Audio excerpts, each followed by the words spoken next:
Are you ready to take your podcast to the next level? Then look no further than NAST Studios, located in Seattle's Pioneer Square. Hi, I'm Blake. I'm the owner, in-house producer, and editor. We've got 3 cameras to capture every moment and can host up to 8 mics, ensuring your podcast looks and sounds professional. We've got affordable pricing for podcasters at all levels. So what are you waiting for? Visit www.naststudios.com.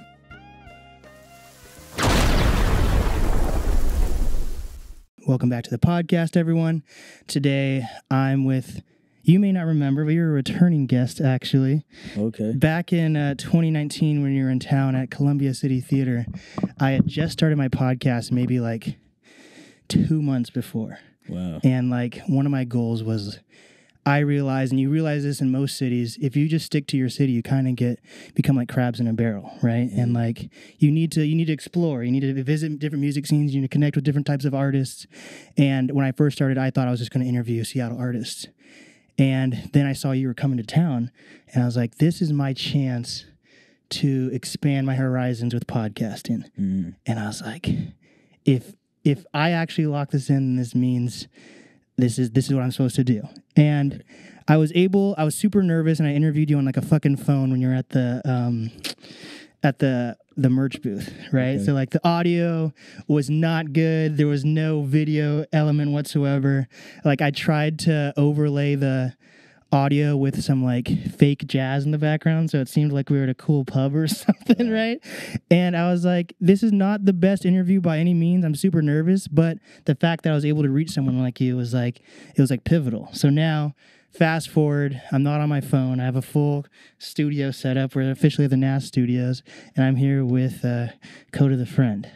Yo, what's up, man? I'm here, and I'm grateful to be here. You came a long way. Yeah, man. Happy to see you thriving. Thank you. So, it seems like you have some experiences here in Seattle. When you were performing the other night, you had the swim team baseball hat on. You shouted out Travis Thompson. So, what has your experience been like being in Seattle? Have you ever recorded music here? Are you close with Travis? I know you had a song with him and Kyle. Like, how did you get the swim team hat? Yeah, I've been asking for a fitted or a snapback wherever I go. Like we came here, so I like to fit in, like with whatever's going on. You know what I mean? I'd rather adapt to, the Seattle lifestyle. You know what I'm saying? It's not all about like standing out for me. I kind of wanna be part of it. You know? Mm-hmm. So I told him to put it on a rider. So we put a snapback on a rider everywhere we go. Wow.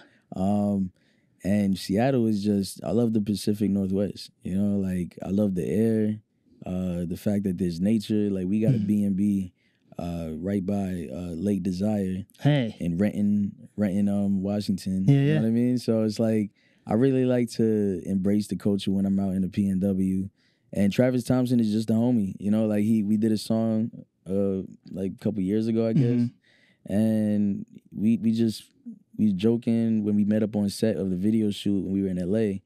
We just got real cool, and so he's just been the homie, and then after that we did a couple more joints, and so you living. That's wild, because you're independent too, correct? Yep. So that's interesting, because I think it's only been like maybe a year, maybe 2 years tops that Travis has left Epic Records. Mm-hmm. So like, were you able to do you feel like there's a different level of connection when you're working with someone who's independent versus someone who's been part of a label?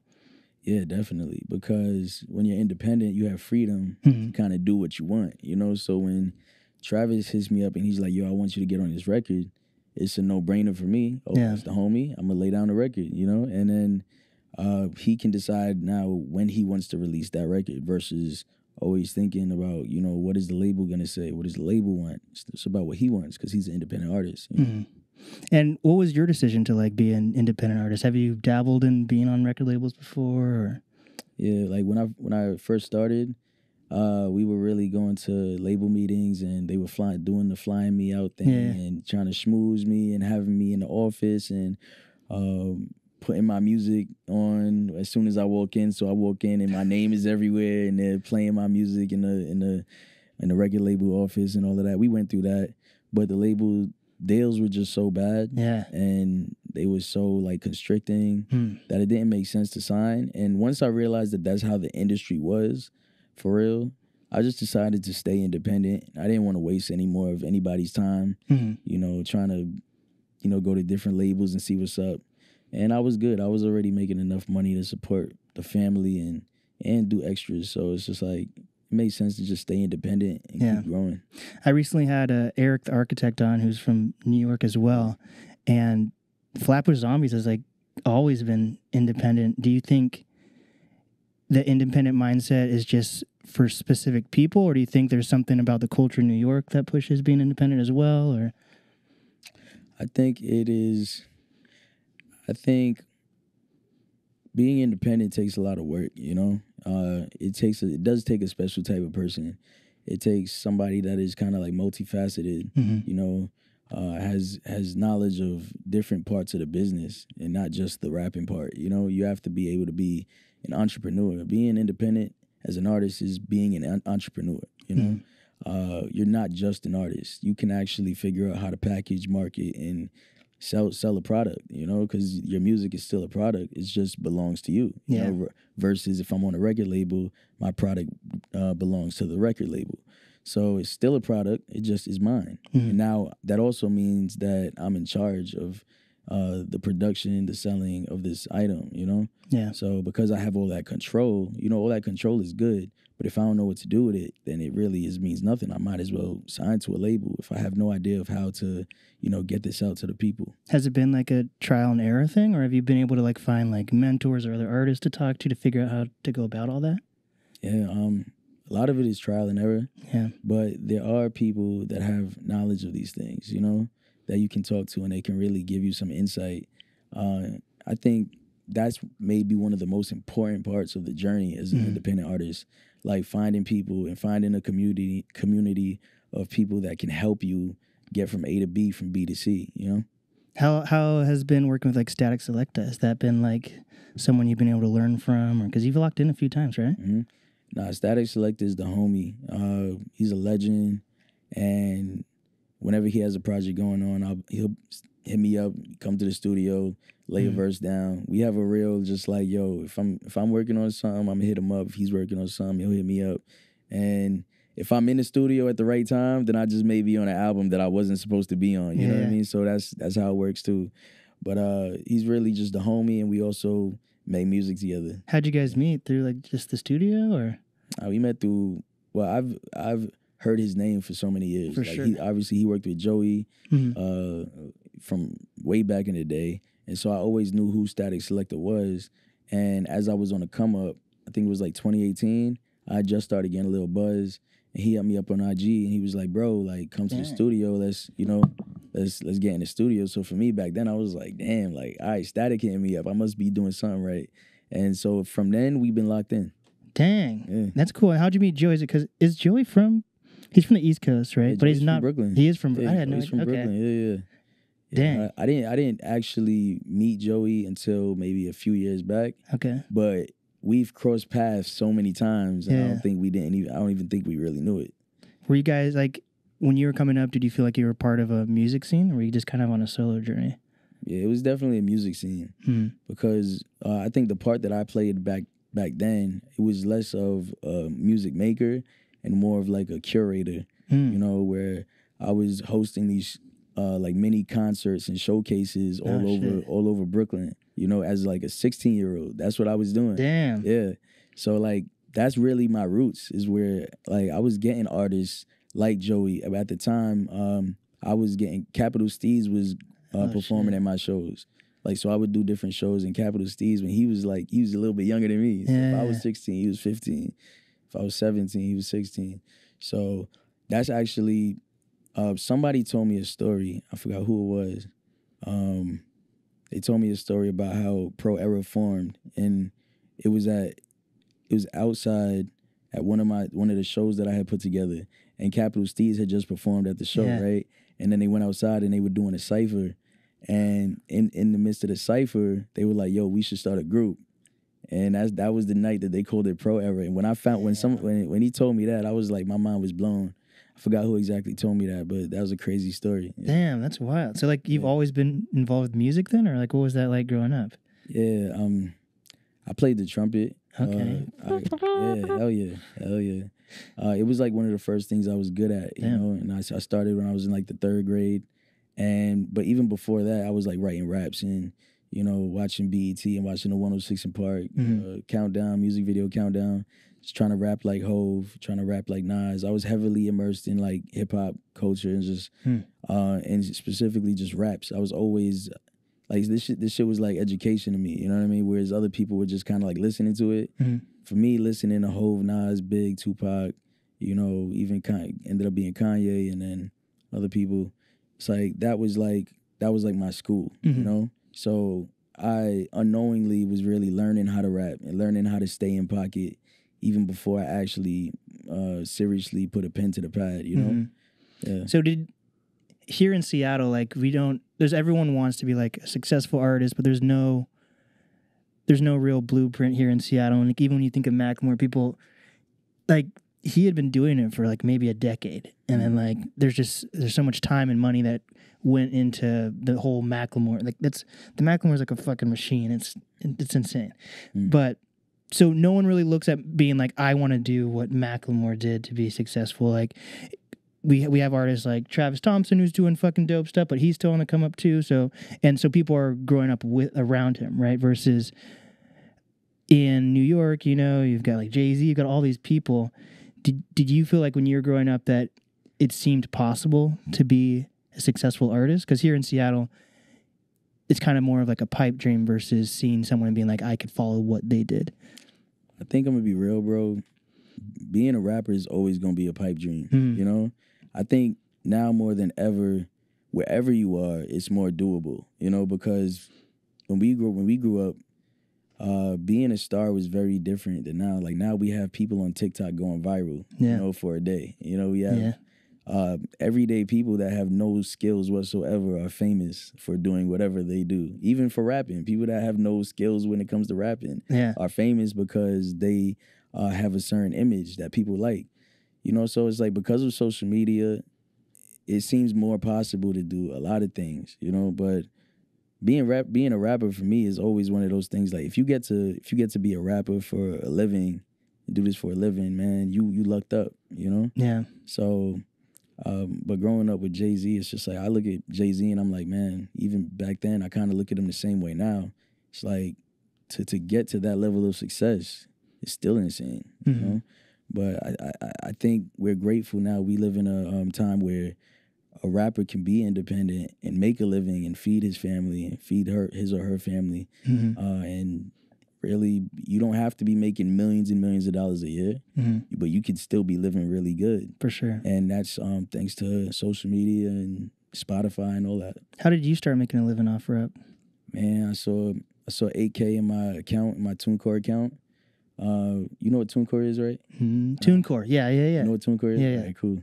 So for anybody that's watching that doesn't know, TuneCore is pretty much when you're independent, you put your music on TuneCore and that distributes to Spotify, Apple Music, Tidal. And it's like DistroKid. It's like, DistroKid, TuneCore. And so I had an account and I had a few songs out and I was dropping songs and I was dropping videos, whatever. And I checked my account one day and I had $8,000 in my account. Damn. And I didn't, because I hadn't been checking it because I really didn't think it was possible to really make money off of the music that I was making, So when I realized that I had that money in the account, I was just like, oh, nah, I'm going to go full speed with this, you know? And how old were you when you saw that, do you think? I was 25, I think. So you'd already been doing it for like over a decade then. See, that's what people don't... I mean, I wasn't already doing it for over a decade. I was probably doing it for a few years, like for real, recording myself and, getting in the studio and like producing. I had only been doing that for probably like 2-3 years at the time. So like what was your mindset when you were curating shows, like when you were a teenager? Was that more just for fun or do you see like something substantial that you could make a career out of with that? Or was that just like your friends or? Yeah, it was fun, It was more of we're having a good time. We're kids. We don't want to be doing stupid stuff. I just wanted to do something that was worthwhile, even though I was in high school. I wanted to start planning for my future. I had bigger dreams than just going to school and trying to get a job from my degree or whatever. Yeah. So I was trying things out early. just in case. You know, maybe I didn't want to go to school. Maybe I didn't want to keep going. And I was really inspired by Pharrell, too, just what he was doing with Billionaire Boys Club at the time and Ice Cream. It's like, I wanted to do something cool like that. I wanted to be part of the culture. Yeah. What was that? Your BQE was featured on that Pharrell project thing. What was that called? Fuck, what was that? It was like a BLM project. It was like a Black Lives Matter project or something. I forgot exactly what it was called. But I remember one of there was a Seattle artist named Moondrop that was featured on it too, and that was like a huge moment for him to get that like Pharrell shine. What was that like for you? And have you connected with Pharrell outside of something like that as well, or? Yeah, it was cool when it happened. It was also the pandemic time, so it was a lot going on. You know, I think around that time everything was just kind of weird. You know, Yeah. So it was cool to get a Pharrell co-sign in a way, quote unquote. Yeah. But I've never been able to connect with him out of that opportunity. But you know, you never know. Yeah, for sure. You can just run into like anyone anytime, like in studio experiences. So like for you, are you in studios, or do you have a home studio, or what's that set up like for you? Yeah, I've always had the studio at my crib just because it always made sense, and I always just like the vibe of my house, of my space, and if I feel natural and I feel like I could give my best performance. I recently had another baby, so congrats. Congrats. Yeah, you excited? Thank you. I love being a dad. Hell it's my yeah. favorite thing to do. So I had to move my studio out the crib, to make room for her little playroom and all that. So I moved my studio to Dumbo, Brooklyn. It's the area in Brooklyn. It's like right by the Manhattan Bridge. That's a wild name, nice, Dumbo, Brooklyn. Dumbo, yeah. Like the elephant. Kind of, yeah. I mean, okay. It's not like the elephant, but it is like the elephant when you think about it. Okay, so I've seen on your YouTube channel like you've had podcasts. Is that still in the same space too then? Or are you still doing podcasts or? Yeah, we just started, like, we're really, like, ironing out the kinks and everything, getting the team that we need to get together to really make it happen and make it successful. And, you know, we're putting out episodes, but now I'm on the road, so it's harder to do it from here. We're figuring it out, you know? There you go. You're on the road podcast right here, man. Sir, I'm learning. I'm watching you. I'm like, okay, that goes there. Yeah, man. It's been like a fucking journey. I've been doing this for like 2 months straight, like building the studio and like the things you don't even think about, like you need the fucking extension cords for everything. Like sometimes you think you want to go wireless, but like I had an interview a few days ago where like all the lights spontaneously would die because I did camera batteries instead of like being plugged in. So like, man, you got to be plugged in, bro. That's one of those things I learned early, bro. When you're doing stuff like this, you got to be plugged in. Everything got to be plugged into the wall, man. Yeah, it's a fucking. So what was your mindset towards? Because you are like a content creator at this point. Like me and Isaac, shout out Isaac for producing this episode. When we were at your show, you were talking about how you started doing like the subtitles on your videos. You've done podcasts. Like, what was there like a mental note to start making content, or what was your mindset behind that? Well, I knew I had to start making videos, right, to get myself out there. Like I said last night, I didn't have money to make, videos. Like you could drop 500, 1,000, 1,500, 2,000 and change, and it can only go up on a music video.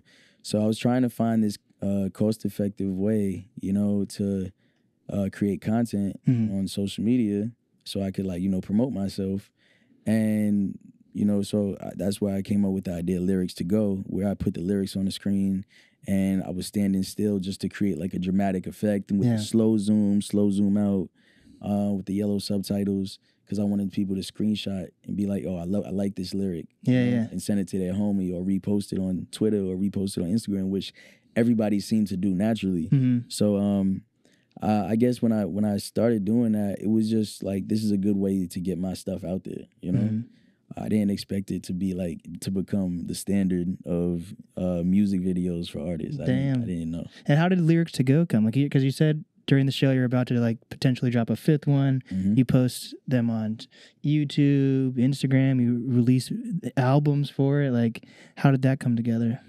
It all came from that concept of lyrics to go. I called each episode like lyrics to go of episode 1. Got it. Lyrics to go episode 2. Now there's like over 50 That's wild. episodes, and it's just like it's supposed to be a 1 minute verse or around 1 minute, where because I realized that people really had a short attention span. Yeah, And that man. attention span has only gotten shorter, which is crazy, because more and more content is out there now. But at the time, people would really sit there and watch the whole 45 seconds to a minute and just share it. And then sometimes they'll watch it over and over and over again. So it went so viral and it became so popular that people just were asking for a whole project full of just lyrics to go. Just 1 minute songs, like 1 minute and a half, those verses, like a long verse, basically. And so I decided, you know what? I'm gonna actually use real beats and not freestyle beats, not mixtape beats, you know. And I make a project, put a project out with just those lyrics to go episodes. Yeah. And sometimes the project is only 15 to 20 minutes, you know? But people love it. And I dropped Lyrics to Go Volume 1 during the pandemic. And after that, it's become something that I drop every year in January at the beginning of the year. And it's kind of like just me giving the people like what's going on in my head, what's going on in my life. It's like a recap of last year, you know? It's like, so it's like to catch you up to what's going on this year, I drop Lyrics to Go. And then whatever music comes after is like the album, you know? That's fucking awesome. I always think about, because I'm a huge Lil Wayne like mixtape fan, like the Dedication mixtapes, or I like them more than his albums even. And then fucking, you know, DJ Drama's on like all the projects, but I'm like, are they actually like remixing those beats at all, or are they just pulling beats? And like, can you actually monetize any of that? But there are mixtapes, you know? So I think it's smart that you let people like hear those verses over a different type of beat, but then you switch it out for the actual project. Right. That's actually pretty fucking genius. Dang. Is that like when you do those, are those freestyles, or do you write them, or how do you come up with those? Yeah, I'm not gonna lie, I don't freestyle at all. You know what I mean? Like, I freestyle in the crib with the homies, but I don't freestyle. Like, I'm not gonna get on Sway and freestyle. Yeah. You know what I mean? Like, honestly, I'm a writer, and I'm not ashamed of it. You know what I mean? Yeah, man. I write songs. I write music. Yeah, I feel that. It's something I've actually kind of learned though, because I tried to do a freestyle portion on the podcast, and there's like so many artists that actually don't. That's another thing that's been like a big switch in the past like 10 years, that a lot of rappers like to be known as like artists now, because they are. There's more that goes into it than just rapping. Especially like for you, you're doing content creation also. That's a whole artist is like the general term now, but like with artists versus specifically just rappers, like it seems like artists don't freestyle as much. I mean, I don't even think that many rappers freestyle. You know what I mean? Like, it's I'm not gonna say it's a lost art. People have always written rhymes, and now I think it's all about making songs, and has been about that. It's been that way for a while. So. If it's like Curtis Blow, I could do something like that, because you're just doing like Dr. Seuss, like hop in it. That's podcast. It's different now. It's different now. People expect a written level rap when somebody is freestyling. It's completely different. Like, you know what I mean? And sometimes even people that freestyle, they're still using bits and pieces of things that they've actually written. You know? For sure. So it's just like, I don't even try to fake the funk. Like, I'm a writer. If I get on the mic, pause, I'm a If I'm gonna get on the mic, I'm a rapper written. You know what I'm saying? Because it's like, bro, that's what you want to hear anyway. So I'm not like, why we even gotta lie to ourselves right now? You know what I'm saying? Yeah. So do you keep up to date with new music then? Because with those, you know, like for the written the lyric to go videos, they're different. They're other artists' beats. So. But some of them are like older ones, like you have like one, like you have the Sing to Me from Kendrick Lamar. You have all these different types. So is it important for you to be up to date with new artists? Like, do you like Sexy Red or? Yo, get him out of here, man. He's doing this on purpose. He's doing this on purpose, man. He's doing this on purpose. He's trying to jam me up right now. Trying to jam me up. I've heard a couple songs. Not my favorite. My booty hole brown. You different, bro. You different. He came out of man. That's the lyric. Yeah, that's the lyric. My he pussy chose. pink. My Crazy. Let's finish it together. I don't know. We're not, bro. I didn't even want to know all that. I didn't even want to know all that. Now I can't get that out of my head. That's my disgusting. pussy pink. My booty hole round. Stop it, man. Stop. And then there was like a Toes lyric too, but I don't remember how that part goes. Yeah, I don't know, man. So like, what music inspires you if not Sexy Red? Nah, man. I want to know, bro. I want to know. Are you a fan of Sexy Red? No. I can say that on camera. No. You sure? Yeah. It sounds like you are. You be listening to them records. No, bro. man. I know the memes. Like I can't even listen to her song with Drake. All right, cool. Ice Spice or Sexy Red? Ice Spice. Ice Spice, 100%. Wow. Yeah. Huh. I think she has more. Actually, I don't know if either of them have really anything to offer. Well, I don't want to say they don't have anything to offer, but like. Be careful what you say. Yeah. What would I say? I don't know. I think.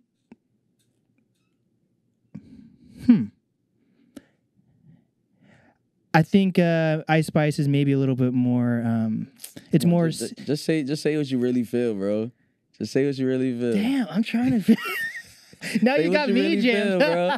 Say what you really feel. I like the beats of Ice Spice. No, you capping. She's a lovely lady, and that I feel like. Capping. Oh my. What about you? You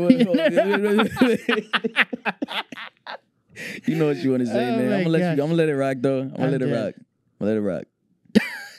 They're both cool. I just like. Right, I'm gonna get the real answer of Cameron. I'm dead. All right, cool. But yeah, what artists? If neither Ice Spice or Sexy Red inspire you, what about like Tekashi 6ix9ine or something?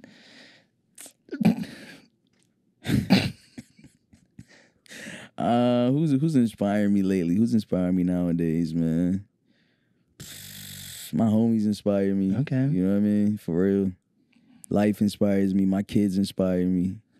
Not a lot of industry people are inspiring me lately. That's fair. Yeah. Yeah, I feel that. So like, are you ever gonna get your kids into the studio to make? Have they been featured? Yeah, they've been featured, right? They like my son has been featured. He's done like little stuff here and there, but now he's starting to rap. You know what I mean? He's actually starting to rap. He's 6 years old. He's gonna be 7 in January. He asked me to. He's been telling me, yo, that you got to get me in the studio. I'm like, all right. So I got him in the studio right before I left for tour. Yeah, and he started recording his record, and I was just like, okay. Yeah. Like he was like in the pocket. He was rapping, you know, and I was helping him with his little verse. And I was like, yo, maybe if you say this, you know, you add that. Yeah. And he was like getting it. So I think he may actually have a future in, you know, getting some songs in. Fuck yeah. Do you like Adonis though? Or what do you think about Adonis? Adonis, Drake's son? Yeah. I mean, he's a kid, bro. I'm not going to sit here and judge a kid's rap. You know what I'm saying? Fair. Yeah, I'm not going to sit here and judge a kid's raps. You know what I mean? I think it's beautiful that he's on the record with Drake. Yeah. You know?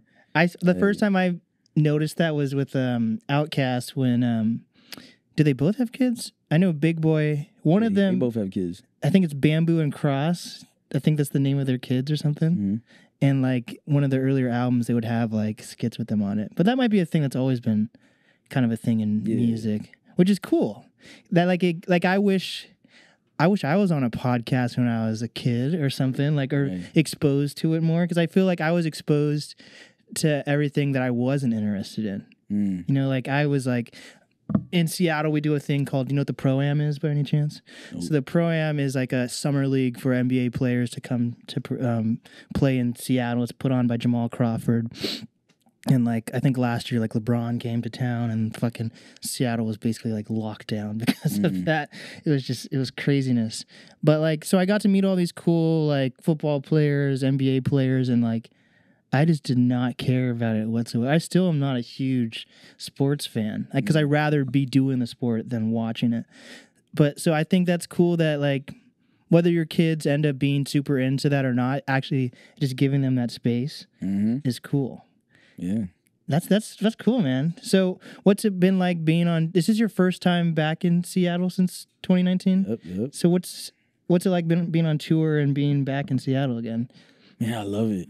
I've been having the time of my life. Me and the homies, me and the bros, we just been, you know, having deep conversations, talking about like, it's refreshing, you know what I mean? To actually like get a kind of a break from everyday life and be on the road doing something that's like productive and positive and really reaching out and connecting with people from all over the country. And soon we're going to be in different countries, so we're going to be all over the world with it. It's fucking awesome. And so it's been inspirational, and it's been helping me a lot, bro. Just stay afloat. And I've been using every day as just to learn more and just to grow, bro, for real. That's cool. Are you road tripping it? Are you flying it? Or is it a mixture of both? Or we're road tripping it, so we're driving everywhere. So yeah, that's sick. And let's talk about the dog tags you got from your the homie. concert. I forgot what his name. I think his name was Alex. He said I think it was Alex, but he gave me these dog tags of my kids, and I'm like, damn, I miss him. So it's like I put them on today. That's fucking awesome. As soon as I saw him on the nightstand, and I was like, yeah, I'm rocking these today. See, that's what's cool about like when you get a platform, you inspire. Like you're on a podcast that you helped inspire to grow. Like you're having like fans make you stuff like that. Someone gave you a rhino or something. Yeah, somebody. I think she just had it in her purse. And she was just like, I'm gonna give him something. You know what I mean? Yeah. Yeah. Shout out to her though. Yeah. So what's that like? Or when did you realize? Obviously, there's a realization where you're like, shit, I can make money from being an artist. But when did you realize like you had a platform and you had to, or you don't have to do anything, but you have a platform and you have the choice to like inspire people or whatever? Yeah, I think when I realized I had a platform to, reach a gang of people, I was like, man, I got to do something positive with it. You know, I have to, like, what do I want to give to the world? What would I want my gift to be to the world? And I was just like, fresh perspective, and a way out of the madness. A way out of depression. I try to just. If I read a book and I get some knowledge from that book, I try to convey it through my music, so I can take that message and give it to people, It's like so to help spread that message that I needed so badly. Yeah. So it's more than just me giving to them. It's like literally I'm just the messenger, of these messages that have helped me so much. When something really changes my mind and changes my life, I make sure that I put it in the music. Yeah. That's what I'm trying to figure out too, because like I consume a lot of content, but I think I need to get to a place where I'm sharing that content. Because there's also a thing, I think that's no matter how big or small of a platform you are, it's like you always get that feeling of like, do people actually care what I have to share, So like, I don't know, I've been listening to Charlemagne's books, like he has the one Black Privilege. Have you read or listened to the other? Dude, they're fucking legendary. They're good? Yeah, so I gotta check them out. He has one Black Privilege, and the other one's called Shook Ones, which is about anxiety, and the Shook Ones is obviously a play on Mobb Deep, and it's inspiring to see like someone who, like, he had a crazy upbringing. Like, he sold crack, he went to prison, like he grew up in I think it was like North Carolina on a dirt road, and now he's like fucking like a staple in New York. And there's certain people that don't like him, and even if you have one of the reasons why I like him the most, or that I enjoy what he makes, is because of the growth, like people.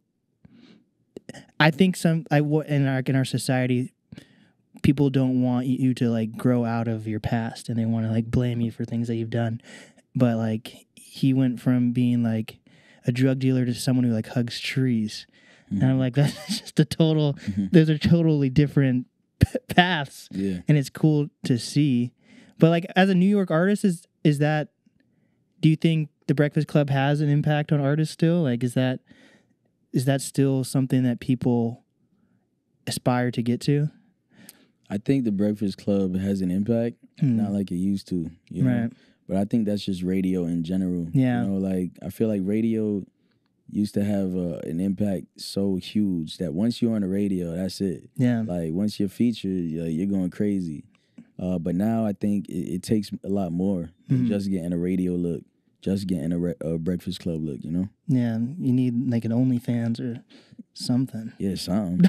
You need some content, bro. You Yeah. need some content. Come on, where's the content? For sure, man. So what's next for you? You're potentially dropping something in January? Yeah, or? definitely. I mean, they know it's coming. Okay. It's coming in. I can't say exactly when, but it's coming in January because that's when I drop Lyrics to Go. It's Volume 5, so it's gonna be big. It's the 5-year anniversary. Hell yeah. That's a lot. That's a lot of Lyrics to Go volumes, you know.